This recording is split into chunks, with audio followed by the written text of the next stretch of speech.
How are you doing? This is Alex, and welcome to another episode of Valet Stories. On this episode, we're going to talk about why I hate dually vehicles. And you ask, Alex, what's a dually? A lot of people might know what they are, but if you're from another country, dually are those pickup trucks that have four wheels in the rear. These trucks are humongous, and they're usually built for heavy-duty work when you're towing heavy equipment or multiple vehicles or something like that. But a lot of people here in Atlanta don't really need them. They're only carrying around plywood that honestly a little tiny work truck can work with. But these big dualies come around all the time, and people actually pull into valet parking with them. What do you expect us to do with this vehicle? They typically take up 2 spaces because the wheels are so wide. So we usually park them in the end of the lot or somewhere around where you can't get hit or you can't hit another car. Well, one day we had a customer come in a dually, and I'm not a fan of them because over the years we've hit at least 10 different dualies over the years. And when I say what happens, the rear wheels flare out and we end up hitting those one way or another, or we end up hitting another car because the valet didn't clear it. You have to think about it. Valets are not used to driving something that big or wide. So they're just used to little Honda Civics or even Mercedes or even the bigger SUVs and Tahoes and things. But this is extra wide. So when it comes to going around a corner, they may cut the corner a little quick, and that's when they end up clipping the fenders on these dualies. So I'm not a fan of them at all. So generally I train the valets. When these bigger vehicles come in, park them way in the back, isolate them, or tell the people to park themselves. So on one week, probably about 3 weeks ago, 4 weeks ago, I get a phone call that the valet hit a dually. Of course you did. Why are we even parking it in the first place? Not only did we hit it, it stuck. What do you mean it's stuck? It's impaled on top of a concrete pole. Now let me set the kind of environment of what's going on. This is a restaurant, and it's located in a mixed-use complex, and what they do, they have this huge massive awning that you can pull vehicles under, which is great for keeping the customers out of the elements. They can go in and out of the restaurant with ease without getting pummeled with rain or anything like that. Well, when dualies come in, we know to keep the dualies away and to keep buses away, because sometimes people drop off a 24-passenger bus and just let the people out. They know to go to the outside of the awning to take the car, to let the people out, and that way it won't get stuck or do any damage to this awning. Well, this valet, the customer came in, and the customer knew that he wasn't going to make it under the awning. So he parked outside of the awning, and that's when we did the exchange for the car keys for the valet ticket. The customer went inside the restaurant. Well, when the customer comes out, hands the ticket to the valet goes, grabs the keys, and he brings the car back over. Now the customer's like, hey, you could just pull it right there in front, but the valet wanted to finish doing his job, and maybe he wasn't there on the opening where he saw the customer go to the outside of the awning. So he tries to pull it underneath the awning, and you want to guess what? Yes, he gets stuck. He hits the concrete pole, and then by doing so, the concrete pole's here, he went around here, and it kind of jumped onto the tire. Now all of a sudden it's sitting between the fender and the tire, and we can't get this car moving forward or backwards. So they send me a picture, and I'm like, oh my God, this is actually pretty difficult. I haven't seen this before. And so at this point, we're like, we have to figure out now how to pull this vehicle sideways off of it so we can get it off the pole and it can continue forward. But how can we do that? If we move it forward in the car, it's going to destroy the tire and the rest of the fender. And if we go backwards, it's going to rip the front of it and go towards the door. So literally the only way we can go is sideways. So it's now 10:30 at night, and I have to call tow trucks. And I have to explain to them what the situation is, and we need some type of tow truck to pull just a foot off of the pole so we can move it out.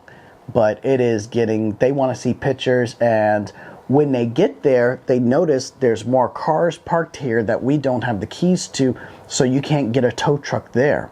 So they now have to create a pulley system where they go around a steel pole and wrap a wire around it, grab it to the axle, and then yank the truck over 1 foot. So after about an hour or hour and a half, the tow truck finally arrived, but the customer was really getting impatient, which I completely understand. You just had a wonderful dinner. You've been there since 7 o'clock. It's now 10:30. You're wanting to leave. Now you have to wait until almost midnight to get this tow truck out there to pull this vehicle, or your vehicle that the valet did, off of this pole. Great. So we get this car off the concrete pole and we pull it forward. Here's the issue. When the customer wanted to pull it forward or backwards, we are responsible for the vehicle at that point. So it's my point to mitigate the damages as much as possible. That could take a $2,000 accident now to a $5,000 accident. So I want to make sure, and this is the reason why we did this, and we had to wait for the tow truck to properly take this off, so we can minimize the damage on this vehicle as much as possible. So now that this vehicle is off of the pole, thank God I don't want to say it's only $2,000 worth of damage, but it's pretty minimal. Either A, you can replace the skin on the bed, or you can just pretty much bang it out, which it looks like it can be done, and move on from there. But the problem is, this customer does not live in Georgia. He lives in Arkansas, and he was only here for business. And he's only here for 2 more days, which is not enough time for our body shop to do the work. So unfortunately, this guy is going to have to leave, go back to Arkansas, get quotes there, and we're going to have to do this remotely back and forth.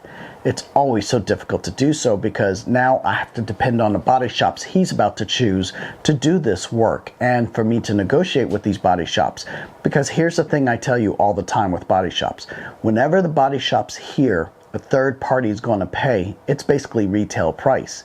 If an insurance company is going to pay, they have fixed regulated rates on what we're going to pay for this type of damage. Let's say $1,500. I don't care what you think it's going to cost you, but this is how much the insurance company is going to pay you.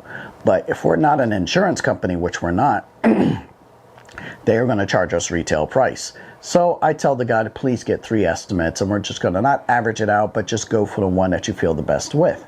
So the first estimate he gets was $2,000, and this is a body shop he's used to. The next body shop is $4,000, and the third one is over $5,000.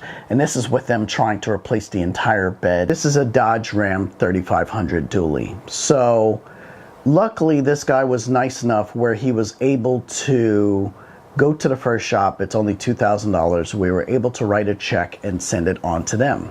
So that's clear with the dually. The final issue is, after the damage is done to the vehicle, of course, I get another bill from the building in which we work for. When the valet came around the corner, he clipped the pole, but in front of the pole was the awning with these curtains, indoor-outdoor curtains.